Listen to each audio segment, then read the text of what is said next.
राधे राधे। कैसे हैं आप लोग? उम्मीद करते हैं आप लोग अच्छे होंगे। और हमें आपसे एक बात शेयर करनी थी कि कुछ टाइम पहले मेरे पास एक कस्टमर आई थी। तो जिस जगह हमने न्यू शॉप खोली है ना, उसी जगह पर ही आई थी। तो उन्होंने हमें पहले तो एक ब्लाउज़ दिया था। वो नई कस्टमर बनी थी उस टाइम।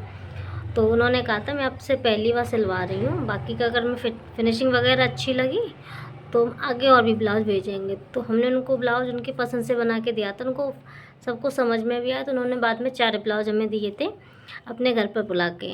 तो उसमें उन्होंने ये कहा था इसके बाजू ना कम से कम 11 इंच की निकालना, 10.5 11 इंच की। तो हमने की ठीक है। हमने फिर उनसे क्लियरली बोल दिया था। कभी कभी क्या होता है किसी किसी ब्लाउज में 11 इंच की बाजू निकलती नहीं है, क्योंकि उनका साइज़ बहुत हैवी था, हैवी साइज़ का ब्लाउज बनाना था।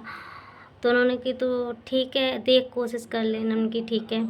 फिर हमने ब्लाउज बनाया तो उसकी बाजू कम से कम निकल रही थी 7.5 इंच की।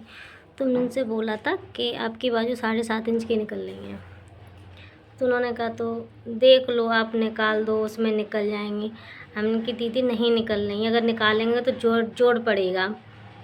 कि तो ठीक है देख लो, हमने जोड़ डाल दो आप। हमने ठीक है जोड़ डाल के फिर भी थोड़ा इतना फिर भी कपड़ा कम पड़ रहा था जोड़ने के लिए।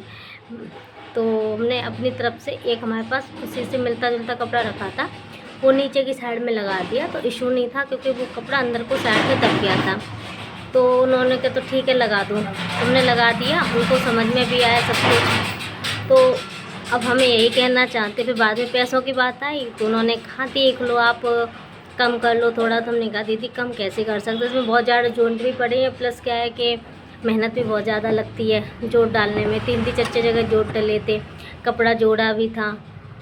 कि हमने कि पूरे रुपए दे दो, हम हमेशा अब आपसे ही सिलवाया करेंगे। हमने कि आपकी मर्ज़ी है, जब सिलवाना चाहो तब सिलवा लेना, लेकिन हमें प्लीज़ पैसे तो पूरे दे दीजिए। हम पे वो कानासूनी करके रुपए तो पूरे दे गई थी, लेकिन बस हमें यही आता है, लोग चाहते तो ये है कि हमारी चीज़ एकदम परफेक्ट बने, पर पैसे देने के नाम पे वो अपना ऐसे आनाकानी करते हैं कि पूछो नहीं। और ऐसा भी नहीं था, बहुत गरीब घर से थी, खूब अच्छी फैमिली से थी, प्लस उनका खुद का बिजनेस था वो कि ज्वेलरी का, आर्टिफिशियल ज्वेलरी की उनकी शॉप है। तो कम से कम देखो उनकी मेहनत थी और हमारी भी तो मेहनत होती है ना, तो हमारी मेहनत पूरी देख के जाया करो। धन्यवाद।